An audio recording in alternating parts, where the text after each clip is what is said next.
আজকে আমার প্রশ্নের জবাব যে দিতে পারবে তার জন্য 100 টাকা পুরস্কার। চলুন তাহলে দেখে আসি কে পুরস্কার জিতে নিতে পারে। আর একটা কথা শুনেন, এই প্রশ্নটা কিন্তু সবার জানা দরকার। নবীজির কত বছর বয়সে তার পিতামাতা ইন্তেকাল করেন?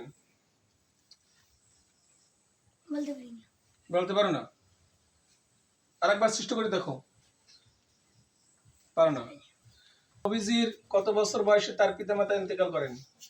নবীজির জন্মের পূর্বে তার পিতা মারা যায়, নবীজির জন্মের 4 বছর পর তার মাতা মারা যায়। হয় না, সঠিক উত্তর হয় না তোমার। তুমি বলতে পারো নবীজির কত বছর বয়সে তার পিতামাতা ইন্তেকাল করেন? নবীজি জন্মের আগে তার পিতা মারা যায়, নবীজির জন্মের 6 বছর পর তার মাতা মারা যায়। মাশাআল্লাহ, এই তোমাদের বিজয়কে পেয়ে গেছি। নাও তোমার এই পুরস্কার।